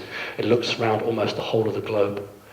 And when it had the 50 celebrations, the red arrows came and flew over to celebrate. And it used to be an analog display, the 3 golf balls, and then it changed when the Americans went for Star Wars and became the phased array, which is digital. So that's where I got a tour. I had the tour of that. We'll talk about that very quickly. But it's 50 years. I want to show how things have changed. These are Ministry of Defence police officers guarding a sensitive building some 25 years ago. That's what they look like. Here they are now. That's what they look like now. Like that. That's how your world has changed. Unbelievable. A very interesting weapon. Very interesting weapon. That was it a number of years ago. Yes, this is the control room, which we went into. In those days, look, there's even a fish tank. Right? But I'll tell you what is interesting. I'm going to move now, sorry. It says here something along how many objects in space. And there's something like 4,000 being tracked. 4,000 being tracked. And this is 30 years ago. You can see the equipment. Let's have a look at it now. It's very hard to get pictures of this base. Look how it's changed. And people will say, well, where's all the big computers? It's a separate room. The computer room is a separate room. Now, you will find this hard to believe, but one of my neighbours actually works there. I won't give too much away, but he actually works on the computer room. And he's a neighbour, and we often chat about it. This is a staged picture for the press, but it's genuine actions. When a UFO is contacted, the guy who's in charge is there. He's asking, I've got one contact. I can get it as well, because I've made contact and I'm on the phone, the hotline, and they have also got it. I am coordinating these two and I can confirm we have a contact. Okay, that's how they work out. What you don't see in any of these pictures is the secret part. I'm going to tell you where it is. Here is where the Americans are. This is a locked door, and when they have a UFO sighting, the Americans press a code which opens the door. These guys then take their orders from the Americans. So it is called RAF Filing Dales, but it is run by the Americans. Okay, and during my visit, we should have been there for an hour. We were there for 3 hours.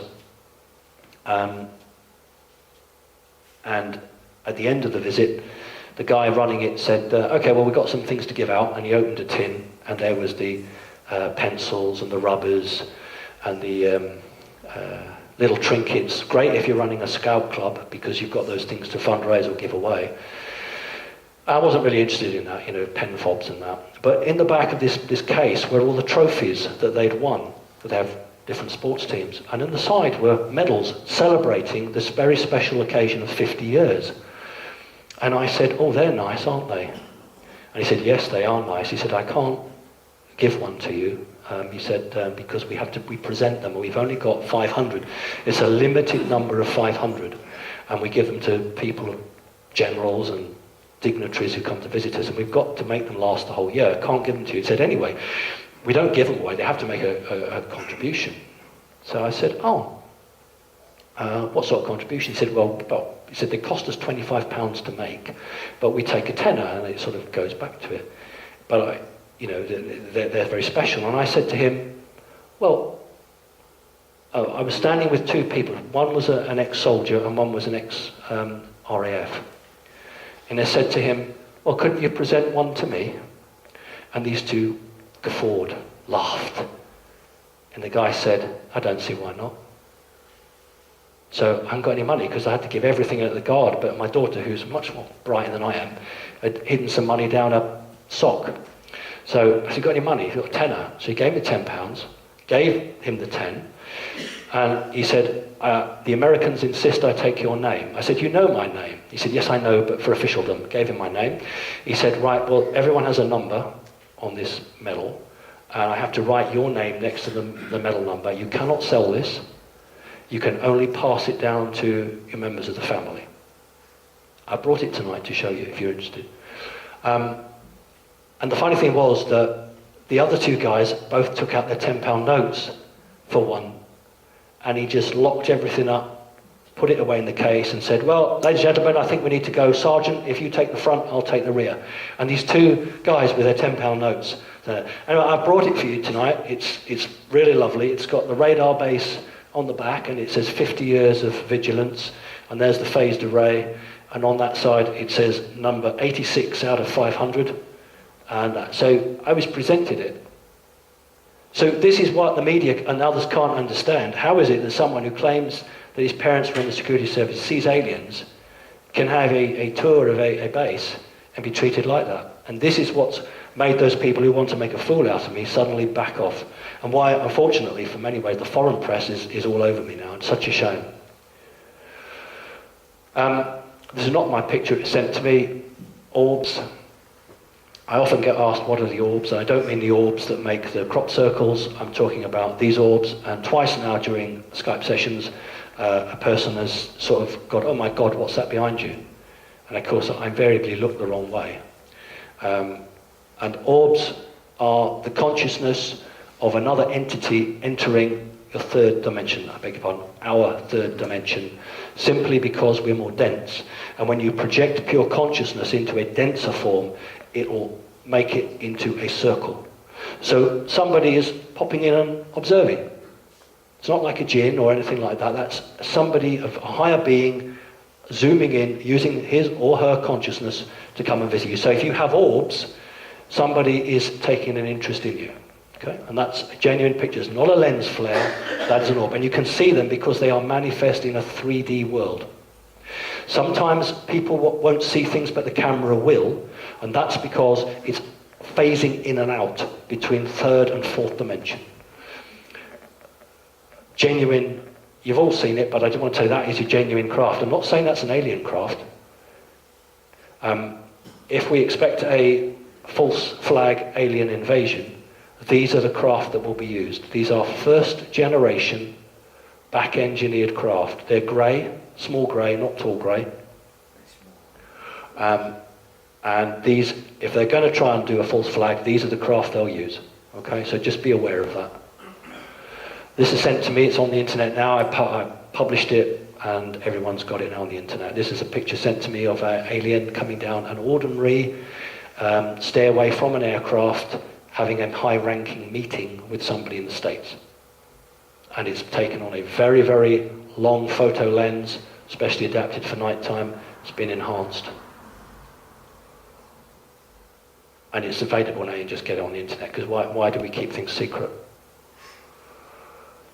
On the left-hand side, a artist's rendition of a lion being. I don't want you to think of a lion in a zoo, that's the name they're given, because their ears are about half an inch higher up than ours. Very human. Longer face, look like a bit like a red Indian sometimes. And this is a drawing from the book. And on the right-hand side is my drawing of what I've seen. And the being makes a sign, which is a Illuminati sign, but it's the sign of the Great Pyramid. And these beings had a very important hand in the building of the Great Pyramid. We haven't got time to talk about the races, but perhaps next time I might. Our talk is drawing to a close. I can't say goodbye without talking about the birthday card and the interview. You may have seen the interview. I was on the morning breakfast TV show last year with Philip Schofield and Holly Willoughby. For small groups who are starting up, I don't charge. I only charge my fuel. For a bigger group like yours, I do charge something.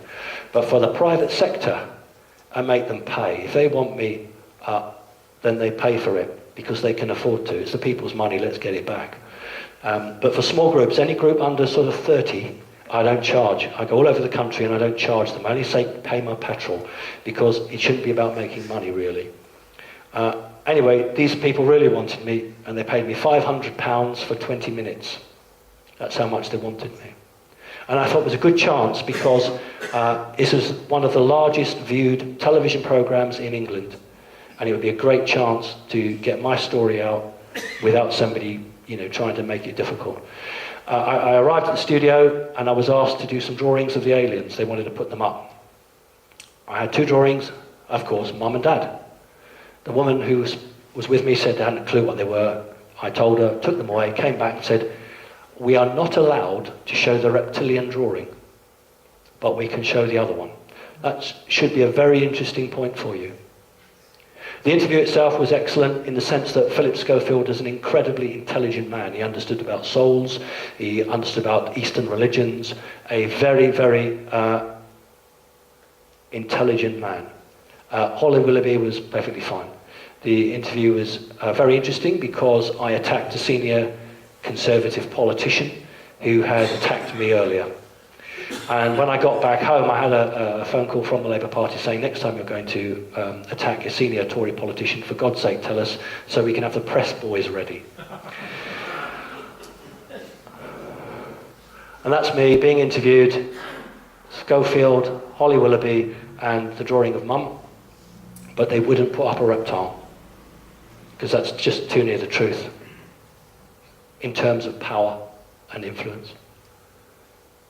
And now I'm told that I'm not going to be interviewed anymore by radio stations because I keep getting the better of them.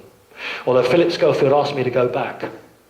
About 3 weeks after that, he insisted that I go back for another interview, and I just couldn't do it because I was working in a school and my constituents come first. And so I said, no, I'm sorry, I can't do it. I have a prior engagement. But Philip Schofield was very interested. But I don't really get many interviews now in Britain because I don't come across the way they want. They want a raving madman. It doesn't work like that. So they can't handle it, so they don't want it. You're all familiar, hopefully, with the birthday card. I have brought it along for anyone who hasn't seen it. This is the birthday card that has my picture on it, although I have no memory of being on it. And whoever was sitting next to me has been airbrushed out and a big teddy bear put in there. Who in their right mind would buy a birthday card that said Sir Geoffrey was about to discover that bears don't just in the woods? And the story is that I was in a shop called Card Factory, and my wife was buying discounted wrapping paper in January, as you do, and I turned, and on the carousel was his pictures. You know the story because you've checked it out on the internet, and I'm sure you're familiar with it.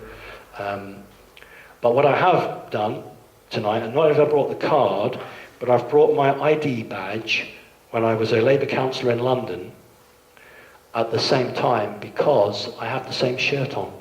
Because people say to me, how do you know that's you? And I said, well, of course it's me, but prove it.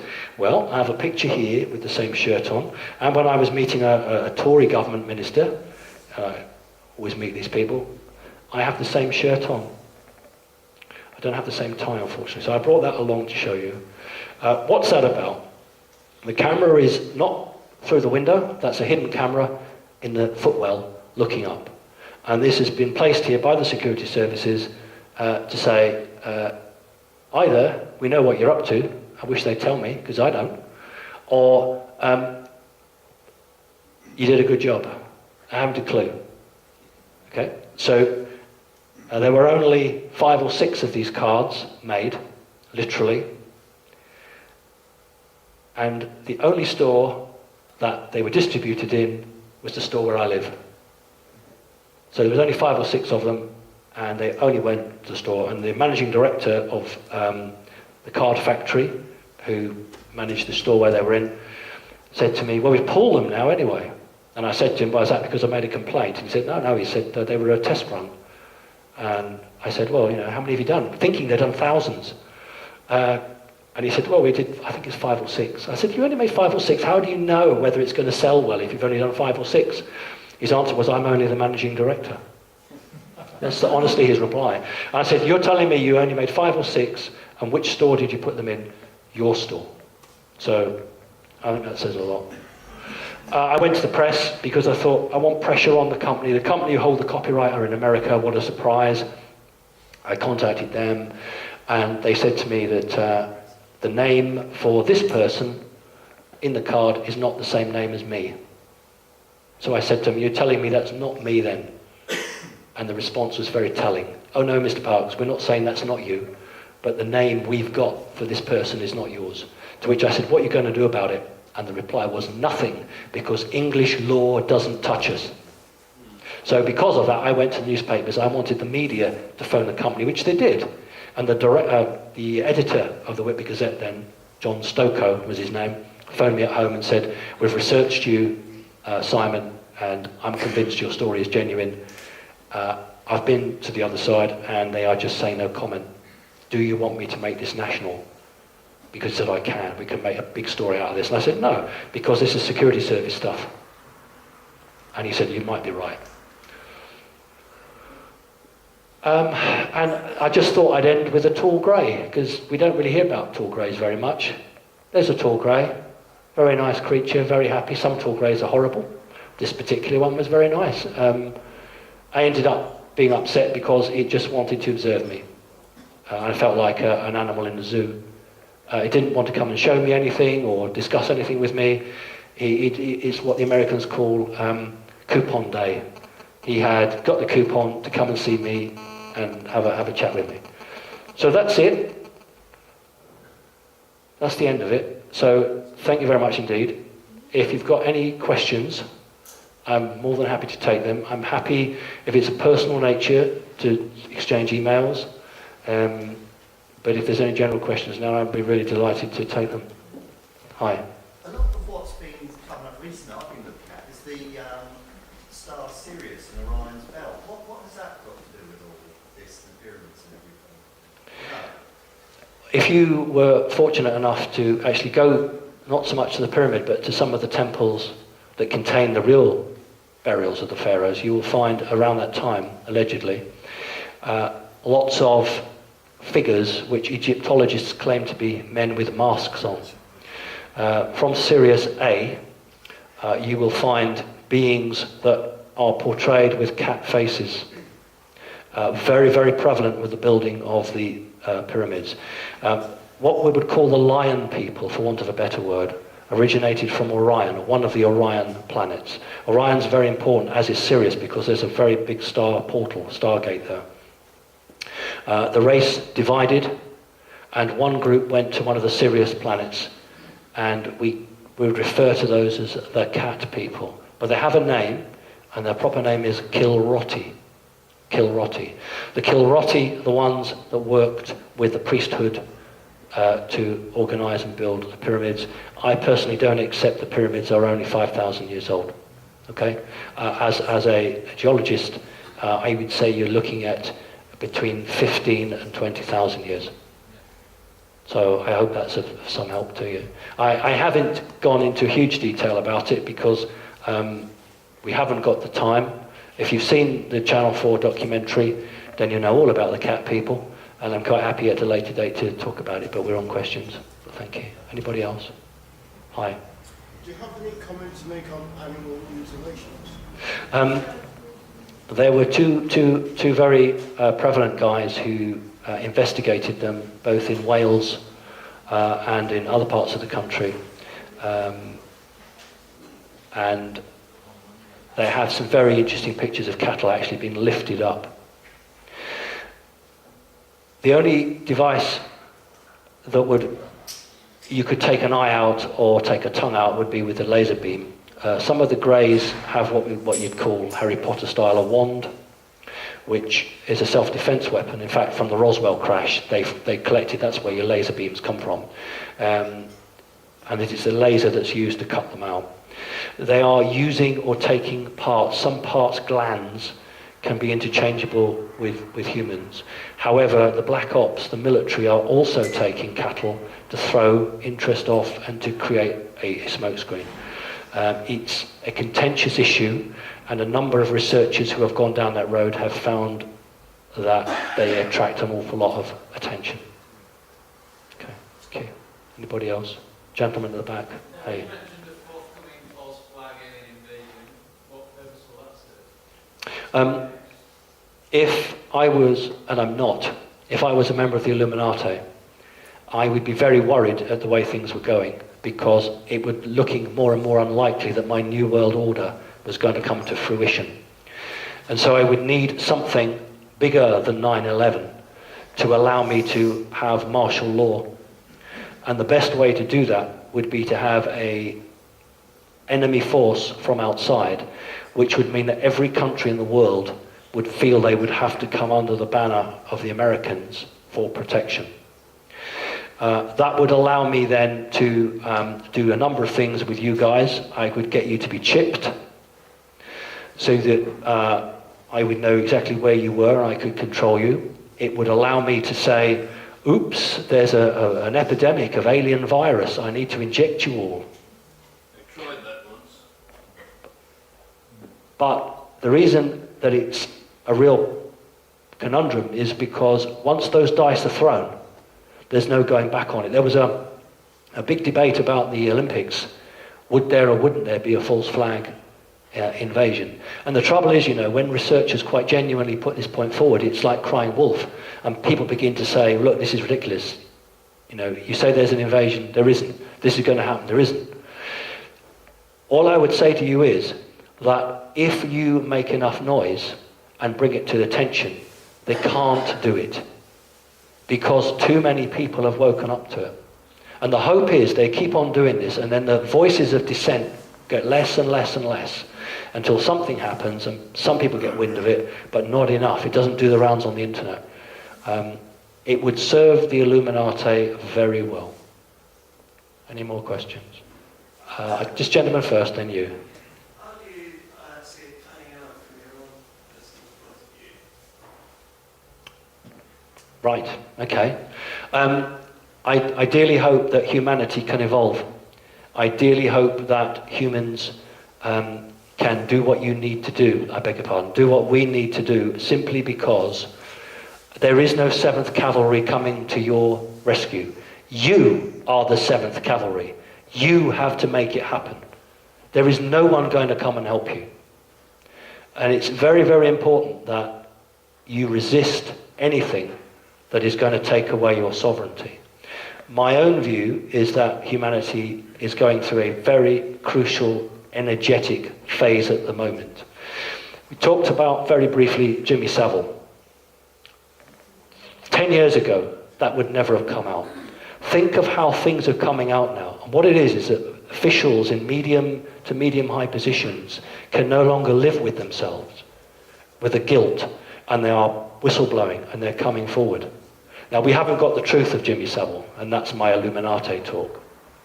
But at least it's coming out. A year ago, less than 6 months ago, the police dug up a dead girl body in Scotland that had been there for nearly 40 years. So for 40 years, somebody knew that this girl had been murdered and buried there, and now it came to light. And this is happening right across. Do you know, well, you may do, the crime figures for this country are the lowest they've ever been since records began. And in nearly every other country in the world, the crime figures are the lowest. Humanity is changing. The problem is that your bog standard, ordinary, decent, lovely human wants to see a volcano erupt. They want stars and bright colours, because they are physical people in a physical world. If I can't see it and I can't touch it, it's not real. That's not the change that's coming. The change has got to come from within. The next change isn't the smaller transistor or the faster computer. The next change must be your ability to be telepathic, your ability to lift something. Can you imagine how awful it is for me at home? When I vacuum the house, I have to pull a plug out of a vacuum cleaner. I have to go to a bloody wall, put it in, switch on. In a different world, that doesn't happen. Tesla invented the ability to send power through the air. It's not new technology, it's hidden.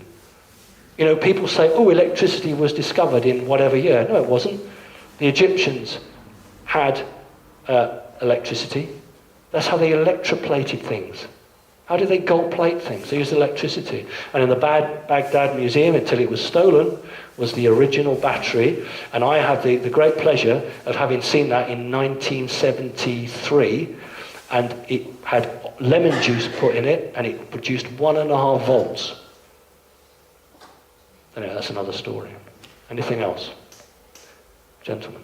I've got loads of questions, and one of them is the most worrying thing that I heard you say was about this grid around the Earth. Yep. That it says stops our souls going back to the source. Is that not normal? Is that not normal? That grid? Can we get rid of it somehow? Do you remember I showed you the pictures of Stone Age people? It's my contention that humanity has been on this planet a very long time, but at some point the DNA was completely tampered with to dumb you all down, to reduce your DNA strands down to 2, to take away your ability to be telepathic, so that you can't challenge the prison guards. If I was a being that could, I use the word feed, if I could feed on energy, how wonderful to have billions of people all being angry, having sex, enjoying football, and producing all that energy that I can then identify, hook onto, and survive on. I don't want you all going. If you go back to source, you'll think, I'm not going back to that place. That's a horrible place. It's horrible. Who would want to be here? So what we'll do is we'll put this energetic grid around the earth. Any soul that comes out, we'll see, let's go to Hollywood now. Look for the white light. Oh, I had a near-death experience and I saw the white light at the end of the corridor. Don't do it. That is the trap. Walk away from the white light. That is what you're being indoctrinated with. The white light is the trap. You go to the white light, you are zapped, your memory is partially removed, not always fully, but partially removed, and you return to another body. And, ooh, you've forgotten nearly everything, unless you're lucky enough to have a past life memory. What can you do about it? You have to evolve spiritually. You have to not accept the people who run the world as it stands, because they know the truth and they're doing very nicely on it. I don't know how long it will take, but it's an injustice on humanity. And really and truly, knowledge is power. And I think that you have just got to evolve to a point where you just say no.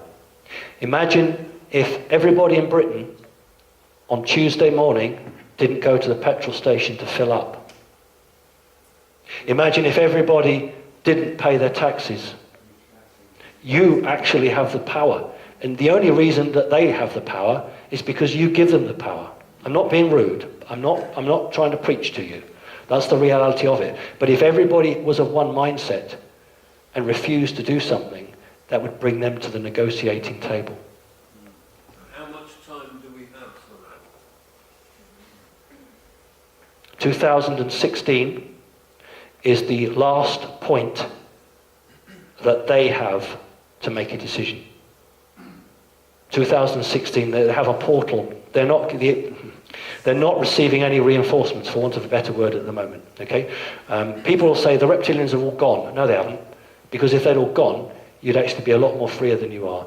But the timescale is 2016. Big changes by then. Would you say that this is basically a prison that we've been put Oh, absolutely. Yeah, this is a prison planet. It's known as a prison planet. for our previous crimes? No, not for your previous crimes. No, right. Particular reason? Right. That's a very, very incisive question. There are a number of people on this planet who most definitely belong in a prison. Now, don't make a joke about it. I'm talking about, as a proportion, we have more paedophiles, murderers than any other planet anywhere. There's a reason for that, because it is a dumping ground, just as Britain used Australia to put its convicts. So this planet is used as a dumping ground. And that's why there's such a huge jump between nice people and bad people. And you know what? You can walk into a doctor's surgery and you can look at the people and you think, I don't like him, I don't like him, ooh, don't like them. But you don't know why, but there's something inside you tells you that. Go with that. That's your natural reaction. You're a good person. It is a prison planet, but you have no right to be prisoners. You have the right to choose where you go. And unfortunately, these people are not allowing that. Any more questions? How do we wake everybody up? This is a good start. Remember at the beginning I said to you, this is the one piece of the jigsaw to add to others. I do my best. I tour the country. I give talks. In my own time, I receive people from all over the world who have been badly abused when they were children. And I do my best to put them back together again. And as I say, I do not pay for that. You just have to act in unison. You have to start being a little bit more, why? Why do you want me to do that? Why is that right? I tell you what really annoys me. YouTube, not YouTube, but on YouTube, somebody is being arrested falsely. What do people do? Get their camera out and film it. How disempowering is that? If I saw somebody being falsely arrested, I would drag the copper off him. I don't care. But what do they do? Because people are so controlled, they just film it. Oh, I'm going to film it and put it on YouTube. And while they're filming, they don't experience the thing they're filming. Well, well, exactly, they're not having to make the decision. Do I intervene or not? Now, if it's a genuine arrest and there's a reason for it, fine. But if someone's been beaten and that's inhuman, why film it? Get in there and stop it. If it was your own child, would you film it? This is the trouble with humanity. It is so well controlled. One more story. I know you desperately wanted to go, but one more story. It's the one I wanted to say earlier. Right. I was going to keep it for pro, but it'll do. control, how we are all controlled. Antiques Roadshow. Have you all seen Antiques Roadshow? You know what it is? Okay. It's the show where people pretend to be interested about the history of their object and really they just want to know how much it's worth. Right? So this was a few months ago, and this lady had some lovely dolls. Did anybody see the one where the woman had the dolls? Please say yes, somebody. Did you? Or are you just saying that to make me feel happy? Yeah, there was one with Noddy. Right. Exactly, with Noddy. I don't remember Noddy, but I think they were just saying that to be nice to me. This woman had some very, very expensive dolls. And as always, there's a group of onlookers. So the man starts talking about the history of the doll, and you know, the person's going, yeah, get to the point, what are they worth? But you can't be rude. So she doesn't say that, but you know that's going through her mind. Anyway, one doll's worth 500, one doll's worth 600. They always leave the best one till last. Best one meaning best in terms of money. So we got to the last doll, and the guy says, have you got any idea how much it's worth? And she genuinely says, no, I haven't, I don't know. So he said, well, if it was to be sold at auction in the right place, this doll would sell between £15,000 and £20,000. Now, the point of the story is that the 20 or so people behind spontaneously went, why are they clapping? Did they clap a doctor that saved somebody's life? Did they clap a nurse who saved someone's life? What about the guy who's a wheelie bin and you think, oh God, I've forgotten Mrs. Brown 50 houses down, I'll go back and do that. Did anybody clap? No. Why are they clapping? That woman's not going to give them any money. That's how controlled they are. Money is important. Why does a man who works in a bank selling stocks and futures earn more money than a nurse who saves lives? Why does humanity value somebody who makes millions of pounds for shareholders much more than a nurse? It's because life isn't valuable. People are nothing but things to be taxed. That's the reality of a prison planet, ladies and gentlemen. I think we need to go, don't we? Is that the right time? Please, yeah. Can I ask one? Yeah, you're the thing. You should do. There appears to be a slow false flag event in progress, and that's the anthropological global warming, in my opinion. Bullshit. I'll probably get someone thrown at me out. I think they've run out of good quality terrorists, so they have the nice slow event, which is taking our time, it's taking up air time, it's taking our money. So that's my opinion. I won't be telling anybody anymore, but this is what I think. I'm going to do a little talk on this. Okay. In the future, So it's not a question, it's just a statement, right? It's fine, okay. I don't want to cause you any aggro. Yeah. I don't necessarily agree with that, but that's fine. Yeah. Listen, I just want to say thank you ever so much. You are a great bunch of people. You are very knowledgeable. What you're doing is right. Please learn, please study. Only believe yourselves. Think and ask yourself what is the right way to go. You are sovereign, you are yourselves, and it's very important that you keep that strength. Whatever happens in the future, believe your own truth. Thank you very much indeed.